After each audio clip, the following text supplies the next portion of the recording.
Hello and welcome everyone to the Monday Stack Your Live. I am RJ. That is Craig.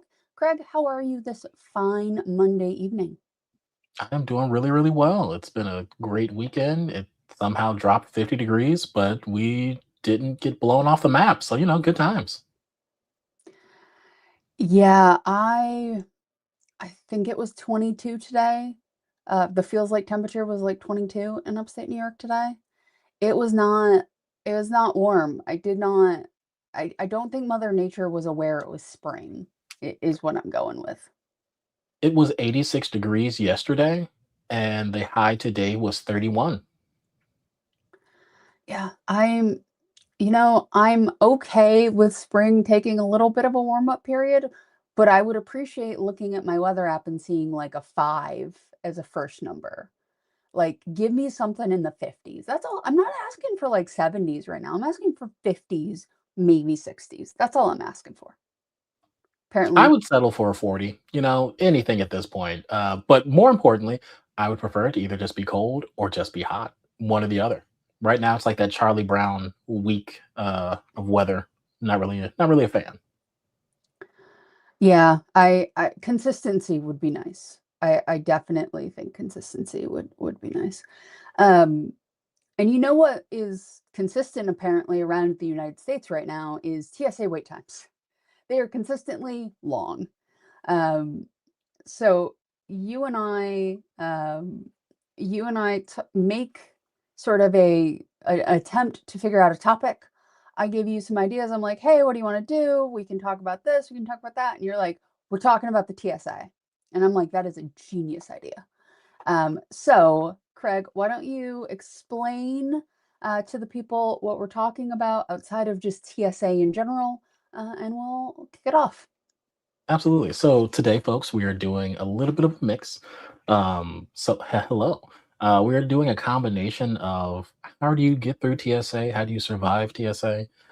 Especially when you have individuals that may not be in your same level of travel guru-ness, but also knowing the current circumstances of that we are currently in another TSA shutdown.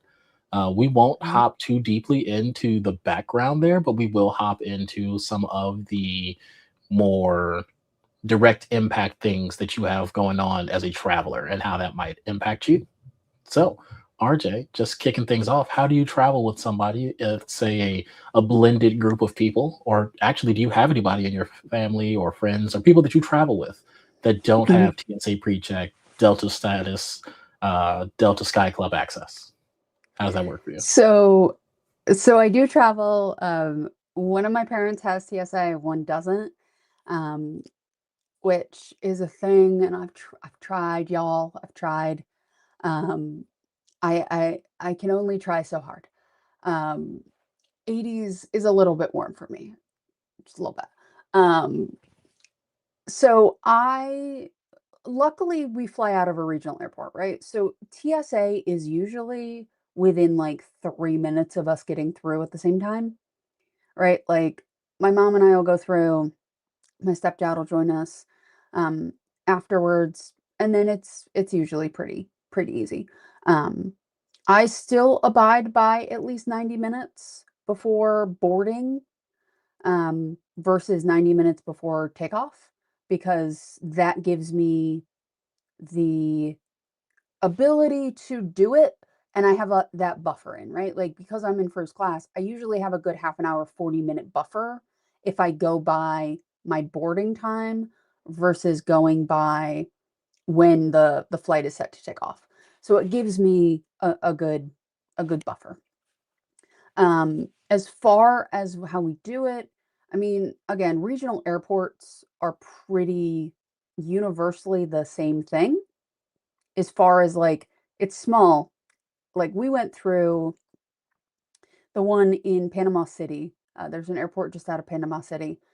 There's two lines. Like it is tiny. It is a very, very, very small airport. Um, But it's actually really easy because, like, you're never really gonna hit a line unless the entire plane that you're about to be on all shows up at the same time. Um, so it's nice, right? The only time I really get major issues flying with a mixed group is if we're coming back through a major airport. Like, we're going to San Diego in a few weeks, as a family. The San Diego airport, I'm much more worried about than Albany, right? Because San Diego is a it's just a bigger airport, than what I have over here. So that is gonna be a little bit different. I tend to go to places with regional airports. I tend to fly through major airports and actually have to go through TSA at regionals. So I've been pretty lucky. Now, the only other time we have a slightly different setup is when we travel with my grandmother, because my grandmother uses a wheelchair in airports. She can walk, but she needs a walker. If she's doing any sort of distance, she needs a wheelchair, which means we can go through as a group because she is in a wheelchair. So when they push her through, they have all of us come with her because obviously they don't want her and the attendant on the other side of TSA waiting for us. So we get the ability to um, all go through at the same time. It's basically like having TSA pre-check, as far as like you still have to go through the metal detectors, but you're not going through the full body scans and stuff. So that does make it a little bit easier. But how do you handle the mixed group if you ever have to handle a mixed group? You're on That mute, I friend. absolutely. Oh, am I still on mute? Nope, you're good. Oh, okay. Two things that I love that you said mentioned. One, I am, despite going through for work major airports, I'm a regional airport stan, right? Like that small to regional size, because I think there is a difference between small and regional. Sensational. Absolutely love it. Yes. Um, you mentioned something too about those smaller airports sometimes just having two lines. Shout out to Dugras. I went through the Des Moines, Iowa airport. It is quite literally two lines separated by like some shoestring. Um, but to your point about traveling with people that are a blended group, up until last year, my number one, numero uno, my wife, love and joy of my life, refused to get TSA pre-check. Now it's tee hee ha ha funny the first few times that you go through and say, I'll meet you in the lounge. After a while, it's no longer funny, right? It's a Right. it's a I'm upset, like genuinely you left me and now I had to sit here. I'm already standing in a line for 30 minutes. Mhm. Yep. The only way that I got around it is, hey, I'm going to take the little guy through pre-check so he doesn't have to stand in line because that's just not fun for anybody. That works out. But if it's just the two of us, yeah. Now she eventually did get pre-check, but to your point, I think it's important to look at your boarding time, not the takeoff time, because here's the thing: your takeoff time is just an ephemeral thought in the air, right? Chad, what's good? If everybody's on that plane, or if there's one person missing and that one person doesn't have status or they're not in first class, the likelihood that they close those doors before your takeoff time, very high, right? Like, let's Yeah. just be very realistic. Yeah. Uh, and I've And they noticed that usually close 15 minutes before that time anyway, even if exactly. everybody is in seat. Absolutely. But to your point as well, none of my in-laws, sister-in-law, mother-in-law, father-in-law have TSA pre-check. So when we're going, I know that I'm normally an hour ahead of time person. I'm not trying to be in the airport for super long, even with lounge access, depending on who I'm traveling with, if it's a group, if it's not. Eh. Um, we're getting there 2 hours early because inevitably my father-in-law is going to do something to piss my mother-in-law off, and that's going to slow everything down, and then everybody's mad. So let's just give everybody the runway we need. Um, I will also say when you're running with a blended group, depending on the travel group experience with flying and traveling, I am usually the go-to person to hold everyone's documents. That is Mhm. something that we don't talk about. Treat everyone as if they were a 12-year-old, not from a Yes. verbal standpoint, but from a, hey, yeah, just give me all the documents. I will stand in line first, and I will just hand you your document as you go through TSA, and then you hand it back to me once we get through TSA. I think especially when you're talking about people that don't travel a lot, there's a lot of time lost fumbling around because, oh, I didn't know I had to pull out my passport or my wallet or this or that and the other. Now it's an extra 3 or 4 minutes, and now the people behind you are upset. And it's just the little things that help save time and save frustration because the entire goal here is to save frustration. And when we're talking about saving frustration, oh my god, global entry is amazing. Absolutely. Yeah. Um, but when we're Even talking I have global entry, and I probably am not leaving the US anytime soon. But again, from the cost perspective, like Clinton saying, like, why would I go through the process twice? Right? Because if I ever absolutely. need it in the future, like, you renew it online. After you get it, you just keep renewing it. So like there's no sense in getting TSA pre-check only. I think you and I will probably keep just talking about TSA pre-check because of what we're talking about, but for me, I'm including global entry in that product. 100% agree. Hard agree. Um, Also, RJ, there's going to be the WNBA All Star game in Toronto that might get you out of the country. So for Toronto, I would just drive, and like I'm a New Yorker, so my license will actually get me into Canada. I had no idea that was a thing. I absolutely love that. That's so Yeah. cool. Okay, never mind. I have if you're on one of the border states with Canada, you can have an enhanced license, which is only for land crossings. Doesn't count for air, doesn't do any of that, but it will let me get into Canada. It's basically like a TSA pre-check mini. Like you go through more documentation, you have to do a bunch of other stuff. I had to like show my birth certificate that I'm actually a citizen. This was before I had a passport. I could have just shown a passport if I had done that process. I got it when I was like 19. But yeah, so you can do it nice and easy.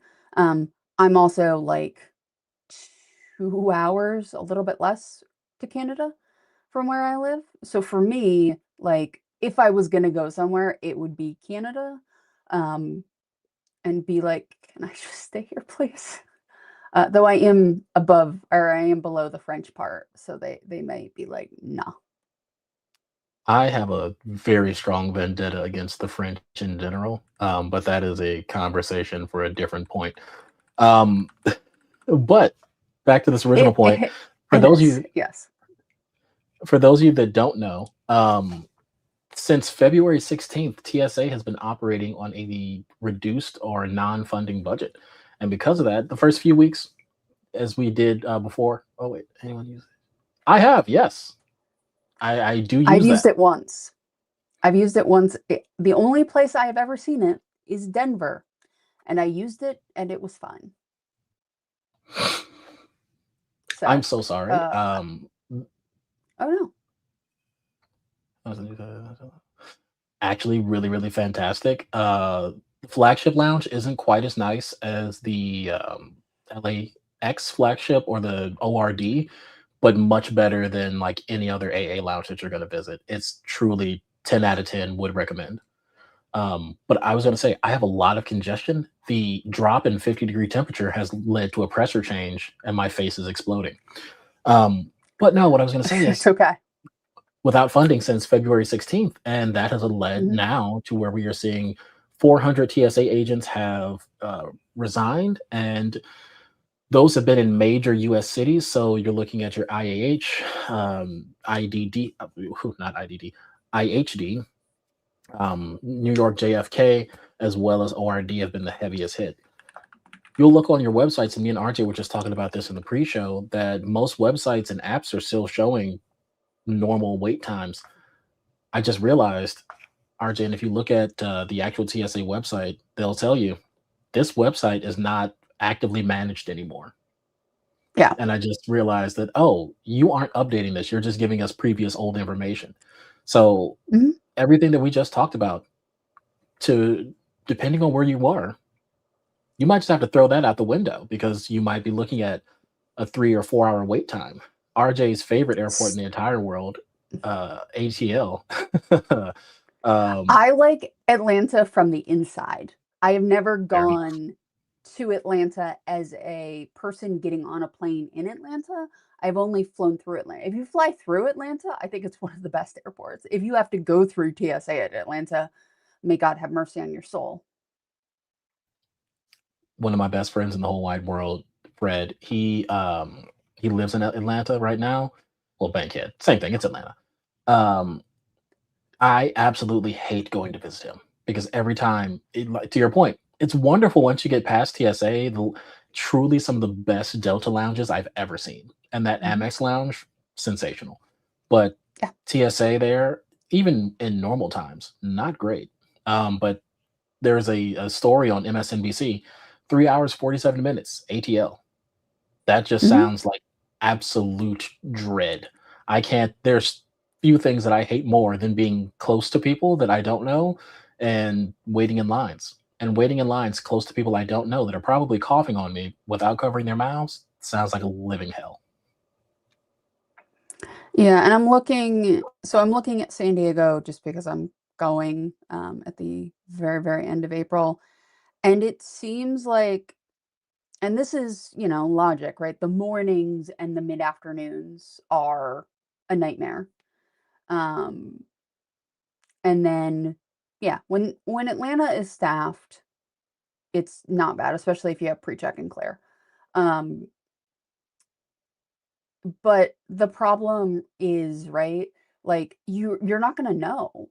Like, I'm doing a night flight out of Atlanta, or I'm sorry, out of San Diego, which makes it easier, right? Because by then most of the flights have already left, so there's just less. Um, but there's that feeling of, do I get there at 6? Do I get there at 7, right? Like, if it's a 3-hour wait that day, and that sort of it does, to Matt's point, like, some of it is they're discouraging travel. I don't think all of it is discouraging travel. I think more they want people to be annoyed, so they will tell Congress to act in a certain way. Because if people are pissed off, they're going to have a certain reaction. I don't actually think it's that much about travel. I think it's more about they want to make people annoyed so they can do other stuff so this annoyance will go away. That's more what I think it will be. Um, Uh, 100% agree with you, RJ. huh. Did not know that. Good. There's one for you, Craig. Go through the international TSA and then just walk to the domestic terminal or I've never connect the actually been to the domestic terminal. international terminal in Atlanta. How far is that? I'm sure it's part of the train system. You're right. That is, I will tell you, if you have never been on that tram, when they say hold on, they mean hold on to something. Oh, Because for if you're dear just life. standing there, you're going to fall. Like, you will fall. Clinton says he's been there. It connects easily. You're fine. You're good. Okay, sweet. Try it next time. Try it and report We're back. we're Um, actually trying to go to Amsterdam next year, so that and Delta and Air France are the KLM mhm. easiest way to get there. Yeah.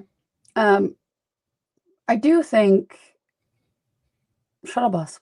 There you go. I think they have a Centurion lounge there too. They either have a Sky Club or a Centurion. Though you can't throw a rock without hitting a Sky Club at Atlanta. Um, Fair. yeah. It's funny. I have Sky Clubs I like more than others. And when I'm traveling with people, they don't always understand, why are we going to this terminal when we're flying out of this other terminal? Because we have 2 hours and I want to go to the better Sky Club. Like, that is a thing you will learn to do. Um, but yeah, um, I do think TSA PreCheck global entry, however you want to say it, I think is one of the easiest upgrades in travel day. Like, as much as we talk about travel day being separate, it is one of the very easiest things to do to upgrade that travel day for you. It makes your day better. Um, yeah, TSA DHS is going to be interesting. There I know some airports have private TSA or private security. I do wonder if that's going to become more common and they're going to make regular um, TSA terrible, so people will try to get pre-check and pay for it. I don't know, um, but it's not a fun experience. Um, it's not fun, but it is a situation where I do think having pre-check, like the first time you don't have to take your belt off or your shoes off, you're like, oh, I am never going back. I am never going back the other way. Did you have a moment like that, Craig, where you're like, "Oh, this is like it's not even fancy. It's like I feel like a human. Like I don't have to be treated like a toddler." Absolutely, and I remember the exact moment it happened. It was, going through Newark Airport on a puddle hopper from, uh, New York to DC. Didn't have to take off my belt, didn't have to take off my shoes, and I just walked right on through, and I've got if you've gone through Newark, you know it is a miserable airport no matter where you're going through. But going through TSA and then also having clear on top of that, I was like, "Oh my god, this is the future." And now it's just an everyday part of life that I just will refuse to go without. Um, and then RJ, also, I was just looking this up too, thinking about the reduced times, and CNN actually wrote a pretty comprehensive article here. There are 14 airports that ICE agents are being deployed out to in replacement of TSA, and those are Chicago, O'Hare, Cleveland, Jackson Hart, Atlanta, Houston, both all three New York airports, New Orleans, Puerto Rico, which okay, Philadelphia, Phoenix, Pittsburgh, Southwest Florida, Fort Myer, and Houston. And it is stating that these ICE agents will start taking on To be tasks. fair, In addition, yes, in addition, sorry, but they will start taking on tasks for non specialized trained items. And so that is looking at non pre check folks and non machinery working. So they will not be allowed to um, function x ray machines or use any of the machinery that would take additional training or items of that nature. So, something to think about there. But also, I just, again, as we're talking through kind of this idea of how is the shutdown or the funding freeze for TSA and Homeland Security affecting you, it's as we look, the most recent reports are that some of our Congress are coming together for conversations, but they have in no mind come to a meeting or agreement point yet. This could be another few weeks, folks. And right now, it's mostly folks that are traveling non pre check, non global entry. But how would you prepare yourself differently if you did find out that there was going, or would you cancel travel if you found out that there was going to be a 3 hour wait for pre check? I think it depends on the trip, right? Like if I was going from my airport to Nashville, right, for just like a quick 3-day getaway. Maybe I wanted to go see a soccer game, right? Like if I was doing something like that, it would probably make me think twice. But it also depends on the accommodations, right? Like if I and to bring it back to points and miles for a moment, if I got an amazing deal on, a really great hotel I wanted to try, maybe the 3 hours is worth it. You know what I mean? Like maybe I'm okay with that. Um, if it's a big trip with like other people, that becomes not what I necessarily want, but what they will put up with. Right? Because, like, it's one thing for any of us to stand in a 3-hour line. We are all at least semi-pro travelers, right? Like, we have our stuff on lock usually, right? You do this enough, you know what bag is gonna fit under the seat, you know what size carry-on will fit. You don't have to, like, do that math, right? Like, you know at this point. So, it becomes this thing of, like, if I gotta stand in a 3-hour line, I'm gonna be grouchy but I'll be fine. Like, I'll just have a battery pack that I can plug my phone into, and I'll just be on TikTok for 3 hours. It'll make the time fly, right? So, like a normal day. And then and yeah, I just I will be standing instead of laying in bed going, you know what I mean? Like, so it's fine. I If love I the Beavis have Butthead. Yeah. So if I have my grandmother, like if I'm dealing with a trip for her or my parents or a friend, right? There will be different considerations because at that point, it's not me anymore. It's not solely me anymore. It is other people, right? I am involving other people's time. And at that point, it becomes a different thing.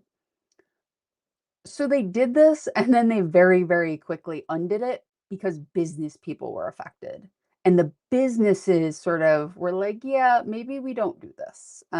But yes, for the short term, they do. For long term, they tend to recant that. That is my brand.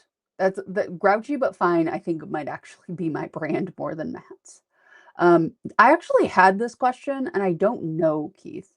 Um, I would I actually wonder if they're more crowded because there are people getting there really early on the Oh, yeah. presupposition it might take longer. And then if it doesn't, they're like, well, I'm going to go to the lounge. I usually don't go to the lounge, but now I'm going to hit the lounge up. Um, yeah. Sense, though, is not always the defining factor. Um, but yeah, I do wonder. I do wonder how much the lounges, but also just like the restaurants and other places, right?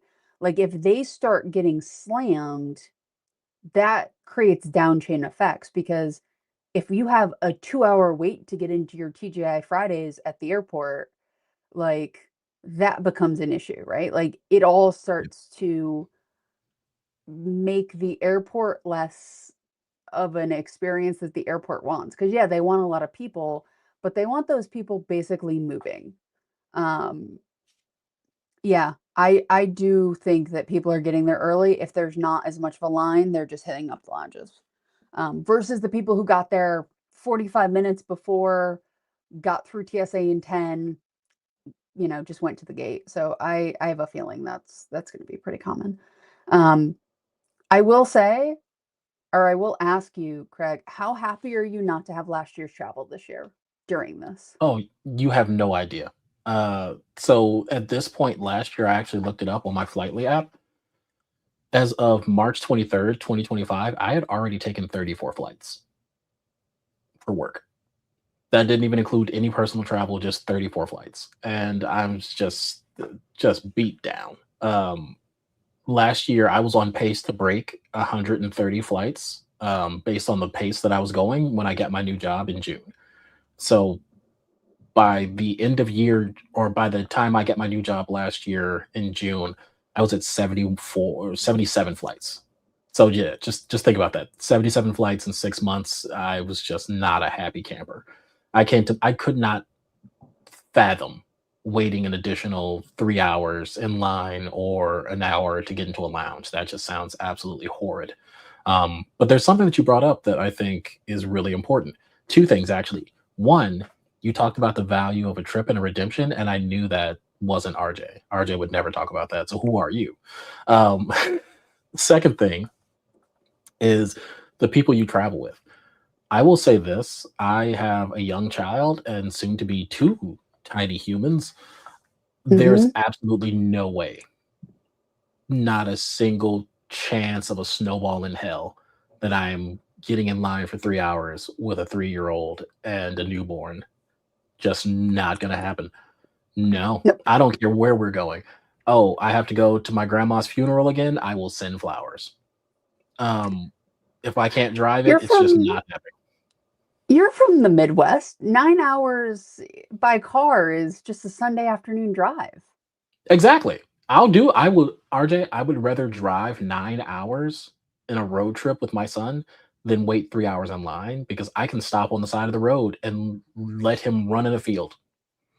Can't do that in the TSA line. And you'll say, "Craig, that's 3 times the amount of time." Yeah, but in kid hours and kid time, 3 toddler hours in line is easily 54 days.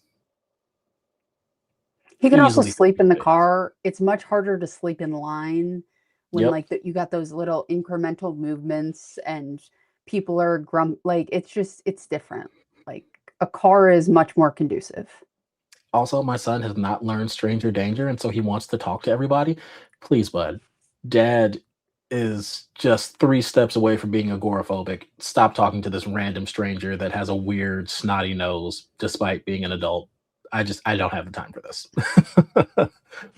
So um, fun fact, stranger danger was actually a bad idea. Like from an actual public safety standpoint. Very oh bad. yeah, 100%. Um I could not think of a sentiment that is more you, Filmo, other than like subs are awesome. Like this might be number 2 on my list for you of what I would put on a Filmo t-shirt. That is the most Moff Gideon thing I could have possibly read today. Thank you, Filmo. Like, Yeah. you know what? I'm not even mad at that. I do love. Do I take joy in watching other people do things that I don't want to? A little bit, a little bit. There I will say there like it can be a little uncomfortable, but do you remember like when you were a kid and like your friend was getting yelled at?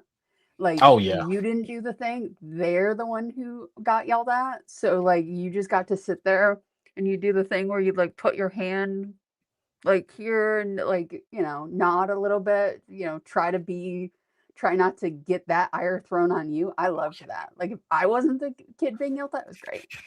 Um, It's like having a sibling and you just make a silly face as they're getting yelled at because you know if they laugh, at least in my household, my mom or my dad, it's gonna get so much worse. uh-huh. Yeah. So much worse. Um, yeah, no.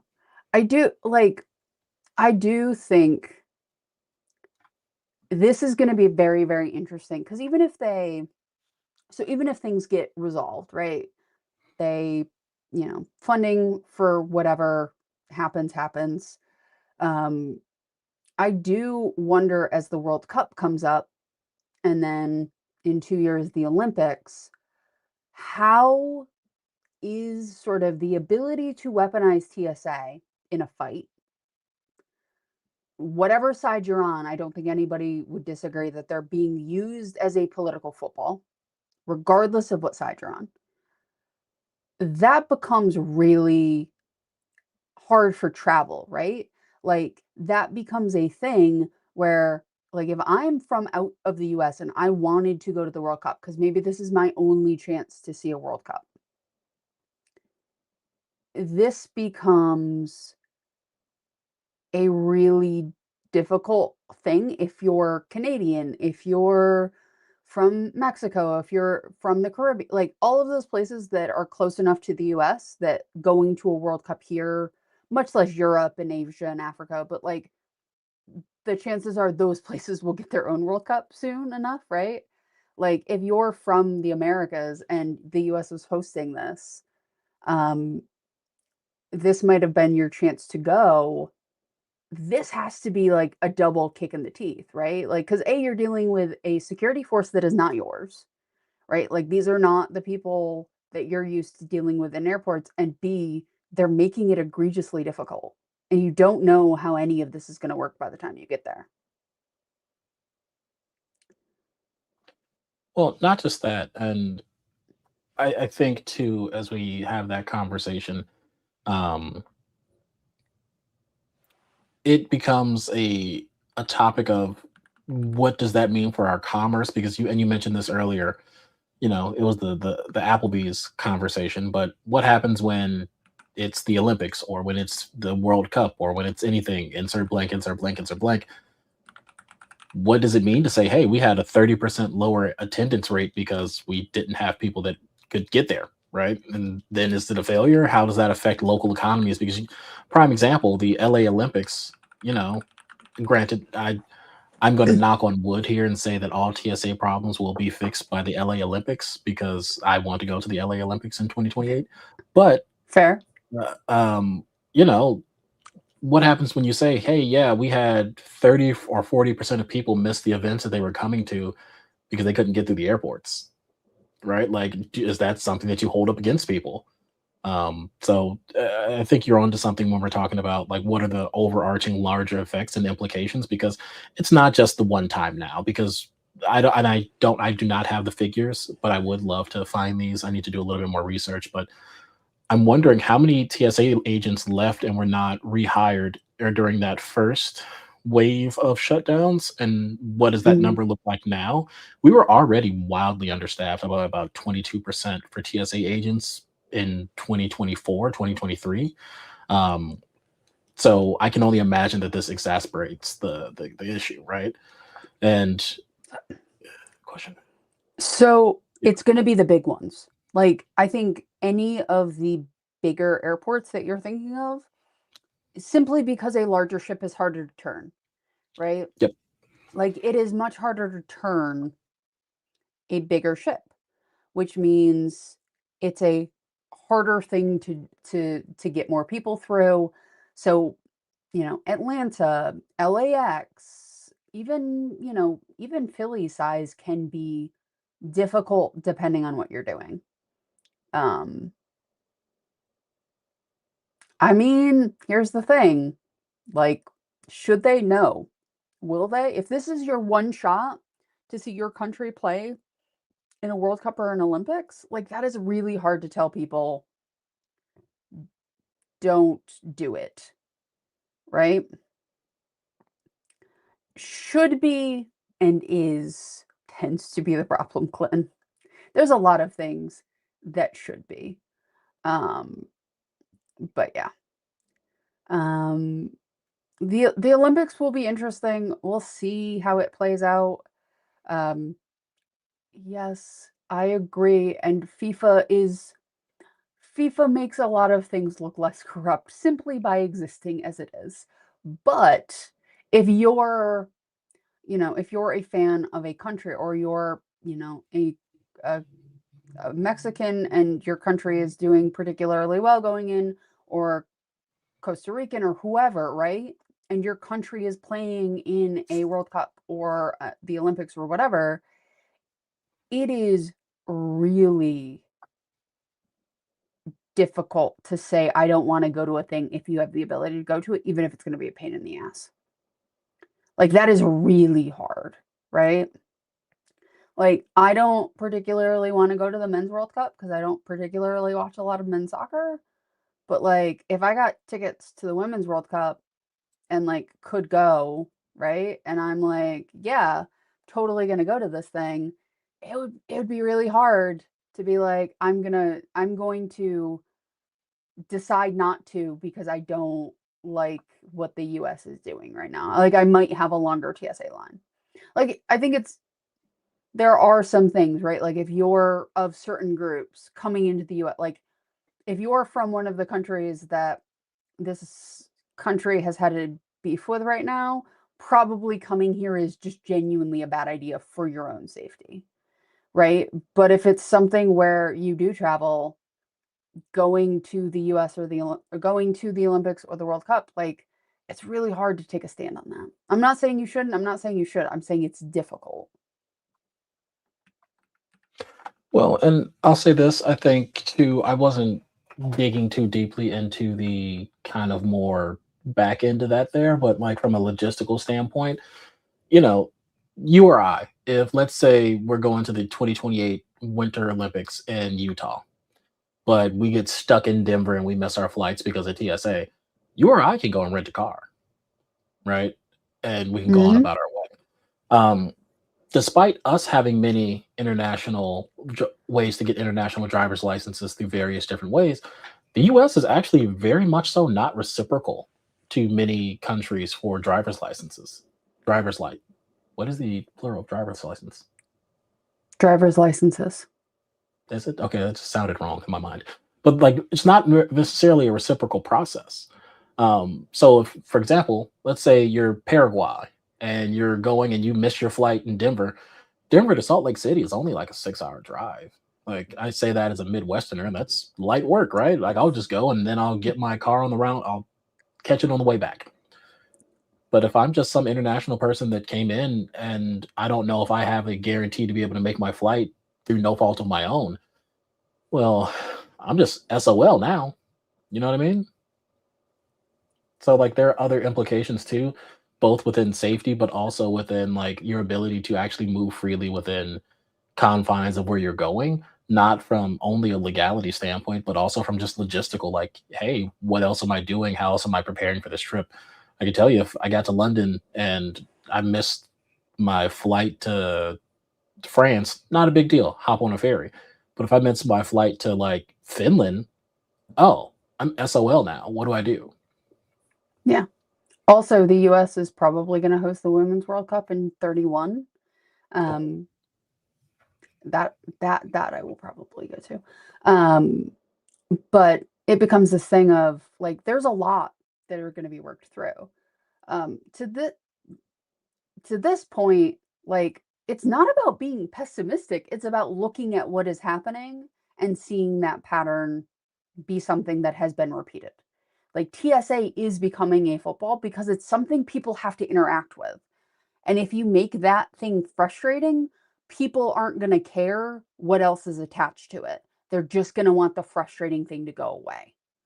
So it happens in things like this a lot, um, because like people know, oh, if we frustrate people, they're just going to tell whoever to do whatever, right? Because they want the frustration to go away. Um, And just to so be clear, that it's goes not, in any direction no, for anything, yeah, right? Like if somebody says, right, like it could be, it doesn't have to necessarily align with whatever your current political ideation or mhm, affiliations are. It could be used for either directions, right? Like it's yeah, say for one side or the other. And then it becomes these are public use things, right? Like mhm, I'm saying that obviously this has not happened right now, but if it ever becomes that, like, oh yeah, the emergency services have become politicized and we can hold off funding on firefighters, that's a dangerous precedent to set, right? And like I think messing with people's travel because you don't know why someone's traveling. It could be for leisure, it could be for pleasure, it could be for anything, life saving services. Um, it's just it's a weird game to be playing because, and I'll say this: there is nothing more powerful than an annoyed person mhm, and an yep. annoyed person with a voice. You will never see more annoyed middle-aged women in your life than at the airport. That is like the congregation. I've been to And Cato, so I don't know. I say that as somebody heading towards being a middle-aged woman. Um, like the TS this is also like the TSA has been a problem as long as there has been a TSA. Like the funding has never been great. The um the way that it's used, the way they're trained, um all of that is not great. It's never been great, right? Like it's never been well funded and used the way like there's a lot of security theater. Um, every time they've done like an independent review of like, can you get a weapon through TSA? I believe they've failed that test. Like it is not like it is security theater. That is what it can be, right? The problem becomes like it's what we have to deal with, right? It doesn't matter what you think of it. If you think it's security theater, if you think it's absolutely vital, we all have to deal with the same system, right? Like ideology doesn't matter when you're in a 3 hour line. You just have to deal with it. Um, things like pre-check help, things like, you know, having lounge access. So yeah, the lounges are crowded right now, as we have been told, but like at least you have maybe somewhere to go that'll give you food, or if you want to have a drink, give you a drink, right? Like at least you got that. Um, and maybe you're going to be waiting in a line there too, but it's something. So I think it's difficult right now. I think my professional opinion, Craig, is it's difficult right now. Can I get my copay back for that or no? No, Okay, cool. Oh, so it's this is truly a life experience. Okay. yeah, yeah.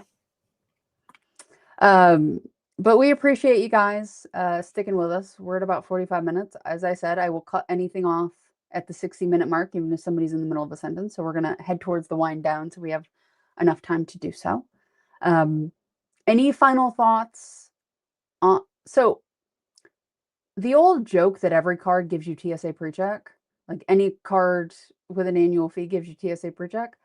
I feel like that is true. I also feel like that is not the worst. Like if every card at a certain level has a perk, TSA pre-check is not a bad perk to have.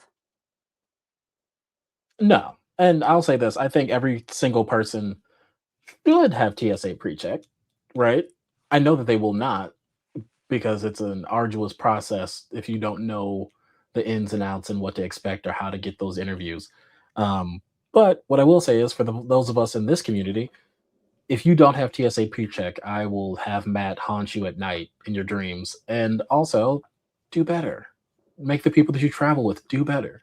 Um, So that's yes, but also no, because if it's a faster process, even if the line is a little bit longer, it's still going to be net faster. Like there are some things. Also, my thing is, if I don't have to worry about everybody taking off their shoes, their belts, and doing this and that and the other, and hemming and hawing the line, I, I'm perfectly fine if everybody just makes it better. Yeah. Also, this is very important. The Red Sox have their first game on Thursday. I am very excited. I don't actually know this, Craig. What is your stance on baseball? I am ready to be disappointed and hurt like every year by the Chicago White Sox. Oh, I'm a Red Sox fan. You're a White Sox fan. There are a lot of Sox on this podcast. There are, but only one is good. And I'm big enough to admit You that. know, we won't know until the season starts which side that is. Matt's a Mets fan, so there's that. Um, Matt but just yeah, loves pain. I don't know Matt why. does. Matt does. One day I got to ask him if he was also a Knicks fan because that would track as well. Same color scheme too. Um, Knowing Matt, he would be a Brooklyn Nets fan just because they never know joy. And I say this with all the yeah. love in the world because Matt, I love you and you're a wonderful person. You are a wonderful person, but your taste in sports teams is somewhat questionable. 'Cause you have the Islanders and the Mets. Same again, same color scheme. Matt really likes a blue and orange color scheme. He I does. mean, also true, but they have won the World Series like in my lifetime. Okay, yeah, but hear me out. It's Chicago. We're doing better You than have the a Cubs. pope. I have a You have a Pope, pope. You have a a Pope and a pope. You're Boobity. fine. Yeah, Yeah. and And the Pope is a White Sox fan. Double he is a White confirmed. Sox fan. Could you Catholics imagine if they won are this year, though? Southsiders. Like, could you imagine if the first full baseball season after Pope Leo? Oh my god, and they win. I will be insufferable. I love your enthusiasm, Matt, but it's not gonna happen. Oh, if this is you, Keith, I am so sorry. I am, I am so sorry. Well, All you know, right, no, no, no. Keith, the Giants beat Tom Brady twice, so that's I respect that. I respect that.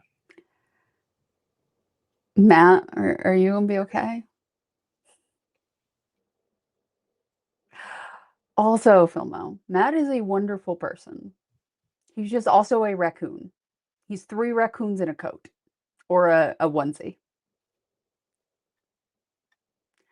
Three Uh, Raccoons in a Onesie sounds like a really hard metal band. this is true. I have decided that every image that I put out for the podcast now has to have a raccoon somewhere in it. I have because I put the image out for our live, and Double Double Animal Fries was like, "But no raccoon," and I'm like, "I got you. You know There will what? be raccoon." I respect it. Oh, Matt, Matt, no. Oh, Matt. The Nets, the Jets, the Mets, and the Islanders. Oh, I can man. just hear Johnny Cash playing as Matt watches any sporting event. Like, Dun, that's dun, some dun. Merle Haggard, like, George Jones level of just, like, head in a bottle, friend. There's just so I'm much not pain. sure this is better, man. Not sure this more concentrated hurt. All right, Mm, guys. Craig and I will be back next Monday. We will we be sure will. talking about a topic that we'll probably decide Sunday night. So we're not going to tease anything because we don't know. If you're a Diamond member with Stack Your Points, we will drop the link so you can watch the live show with Matt, Lonnie, and myself. We have some topics. I have not looked at Matt's because he made a comment and I kind of want to see it live. So I'm not even looking at Matt's topic. So if I'm not prepared for it, y'all know why. Um, Going full Bill O'Reilly. Fuck it, we'll do it live, man. It is hard to watch, and yet I I, I can't look away.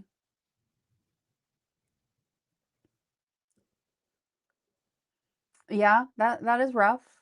Um, I I I used to have the card of I'm a Red Sox fan, and then they won 3 World Series, and I am not allowed to complain about bad baseball for a very long time. I will say that the Red Sox have more World Series in this millennia than the Yankees, and that is a stat I am taking to my grave. I mean, this millennia's really just started, but pop off. I love that. In the last 26 years, the Red Sox have won the World Series more than the Yankees. That's a fair chunk of time. What can I say? I support Uh, two teams, the Red Sox and whoever beats the Yankees. It's true facts. hmm. All right, I guys. am now having audio issues. I can no longer hear RJ, but I can see you, and that's wonderful. I'm I'm going to say goodnight on behalf of both of us. We will be back next week. Bye, guys.